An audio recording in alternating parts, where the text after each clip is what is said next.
Hello friends, welcome to Prika Samayal.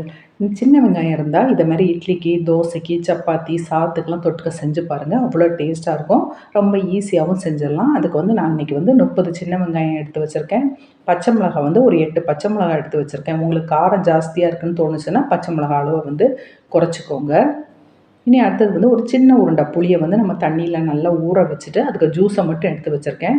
புளி ரொம்ப நிறைய தேவைப்படாது. ஒரு சின்ன உருண்டை தண்ணியில் ஊற வச்சா போதும். இனி ஃபஸ்ட்டு கடாயை அடுப்பில் வச்சிடலாம். வச்சுட்டு ஒரு 2 டேபிள் ஸ்பூன் எண்ணெய் சேர்த்துக்கோங்க. எண்ணெய் நல்லா சூடாகட்டு. சூடானோன்னா ஒரு 1/4 டீஸ்பூன் கடுகு போட்டு நல்லா பொரிய விட்டுடலாம். கடுகு நல்லா பொரிஞ்ச பிறகு ஒரு 10 வெந்தயம் இவ்வளோ போதும், ரொம்ப நிறைய வேண்டாம். அதுக்கப்புறம் ஒரு 1/4 டீஸ்பூன் பெருங்காய பொடி இதெல்லாம் சேர்த்து நல்லா பொரிஞ்ச பிறகு நம்ம வெங்காயத்தை சேர்த்துடலாம். வெங்காயத்தை நான் இன்றைக்கி முழுசாக தான் சேர்த்துருக்கேன், வெட்டி எதுவும் போடலை.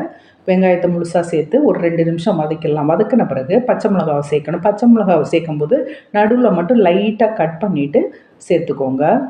இனி வெங்காயம் பச்சை மிளகாலாம் வதங்கிட்டு இதில் கொஞ்சம் கருவேப்பிலையும் நம்ம சேர்த்துடலாம். சேர்த்துட்டு இந்த வெங்காயம் லைட்டாக அந்த கலர் சேஞ்ச் ஆகிற வரைக்கும் நம்ம வதக்கிக்கணும். பச்சை மிளகாவும் அப்படியே லைட்டாக கலர் சேஞ்ச் ஆகும், அந்த அளவுக்கு வதக்கிக்கலாம். ஒரு 2-3 நிமிஷத்துலேயே வதங்கிடும். இது வதங்கி வந்த பிறகு ஒரு 1/4 டீஸ்பூன் மஞ்சள் சேர்த்துருக்கேன்.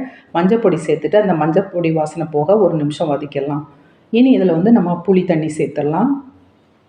புளி உங்களுக்கு டேஸ்ட்டுக்கு தகுந்தபடி சேர்த்துக்கோங்க. இனி இதில் தண்ணி சேர்க்கணும். தண்ணி இந்த வெங்காயத்துக்கு மேலே வர வரைக்கும் ஊற்றிக்கோங்க. ஒரு 2 கப்பு போல் தண்ணி இருக்கும், அந்த அளவுக்கு ஊற்றிக்கோங்க. அதுக்கப்புறம் உப்பு தேவையான அளவு போட்டுருங்க. போட்டுட்டு நீ இதை மூடி வச்சு ஒரு 10 நிமிஷத்துக்கு நல்லா வேக விட்டுடலாம். வெங்காயம் நல்லா வேகணும், அந்த அளவுக்கு நம்ம வேக வச்சிடலாம். இது நீங்கள் குக்கரில் செய்யறதா இருந்தால் ஒரு விசில் வச்சிங்கன்னா வெங்காயம் நல்லா வெந்துடும். இப்போ ஒரு 10 நிமிஷம் ஆயிட்டுது. இப்போ வெங்காயம்லாம் நல்லா வெந்துட்டுது. இனி இதில் ஒரு 1/2 டீஸ்பூன் வெல்லம் சேர்த்துக்கலாம். சேர்த்துட்டு இந்த கரண்டியை வச்சு இந்த வெங்காயத்தை எல்லாம் நல்லா உடச்சி விட்டுறணும். இந்த மாதிரி எல்லா வெங்காயத்தையும் இது மாதிரி உடச்சி விட்டுடலாம்.